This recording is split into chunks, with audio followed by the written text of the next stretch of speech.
आज संविधान दिवस है। हमारे पार्टी के जो नेता हैं, जो हमारे नेता हैं तेजस्वी यादव या लालू यादव, संविधान का सम्मान करता है और संविधान जो सामाजिक न्याय और धर्मनिरपेक्षता है, सदा उनका उन्होंने स्वागत किया है। और उनके आधार पर उन्होंने जो संविधान में बाबा भीमराव के अंबेडकर के द्वारा अधिकार दिया गया था, उस अधिकार को गरीबों, शोषितों, पिछड़ों के बीच हमारे लालू यादव की जब सरकार बनी, उनको सरजमीन पर उतारने का काम किया। और आज उस आरक्षण से जो हमारे दलित और पिछड़े समाज के लोग थे, समाज के मुख्य धारा में जुड़े हैं और उन लोगों का काफ़ी आर्थिक, शैक्षणिक और सामाजिक विकास भी हुआ है।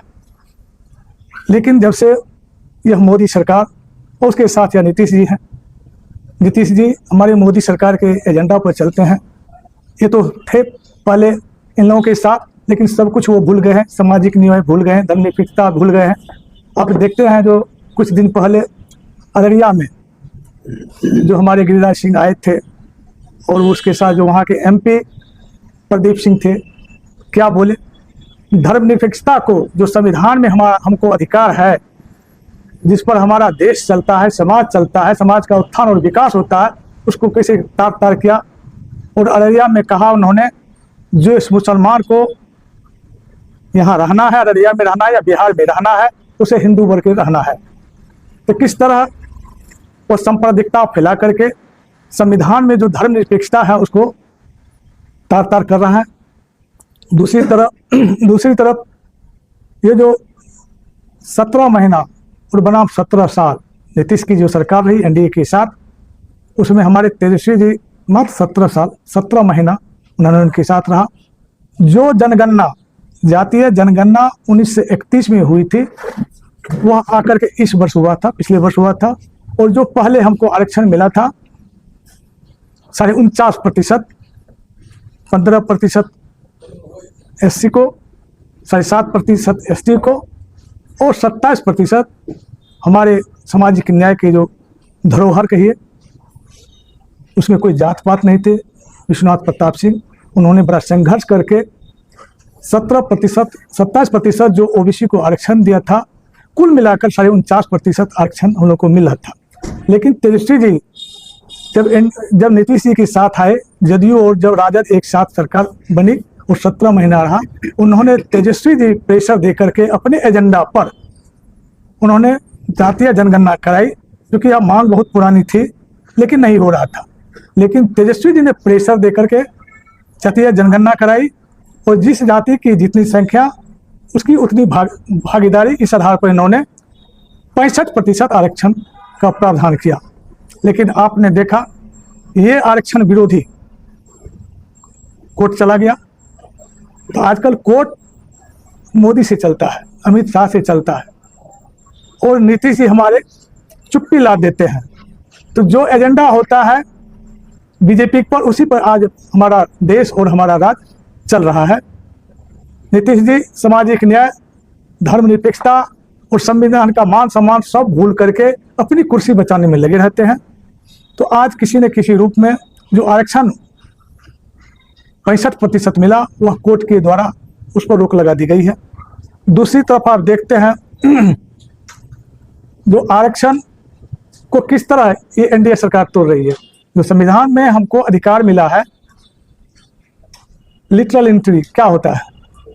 लिटरल एंट्री जो आईएएस की सबसे बड़ी परीक्षा होती है, उसमें लिटरल एंट्री के माध्यम से आईएएस के अधिकारियों को प्रवेश करा रहे हैं हमारी मोदी सरकार।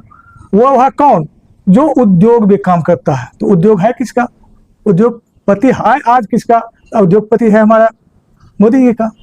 तो मोदी जी लिटरल एंट्री के बिना परीक्षा लिए इंटरव्यू के माध्यम से अपने लोगों को भर रहे हैं। कहाँ भर रहे हैं? देश की सेवा में, बड़ी सेवा में, जहाँ से देश की नीति बनती है, जहाँ गरीब गुरुओं के लिए नीति बनेगी, किसानों के लिए नीति बनेगी। जब उद्योगपति के कंपनी से वो लिटरल एंट्री के माध्यम से वो प्रवेश कर रहे हैं, तो उद्योगपति के लोग प्रवेश कर रहे हैं, मनमानी ढंग से प्रवेश करा रहे हैं। तो वह सरकार, वह केवल सरकार में जो काम करेंगे वह किसानों के लिए नहीं करेंगे, मजदूरों के लिए नहीं करेंगे, आम आवाम के विकास के लिए नहीं करेंगे, वो उद्योगपतियों और नरेंद्र मोदी अमित शाह के विकास के लिए काम करेंगे। तो इस तरह ये समाज को तोड़ रहा है। आप देख रहे हैं जो प्राइवेटेशन क्या है? जब से ये सरकार आई है एनडीए के, प्राइवेटेशन पर जोर दे रहा है। क्यों? वह एकमात्र उद्देश्य है उनका ये आरक्षण को तोड़ना, आरक्षण को हटाना। प्राइवेटेशन में आरक्षण नहीं है, मनमानी ढंग से वो लोग अपना नौकरी में भरेंगे। तो इस तरह ये आरक्षण विरोधी है।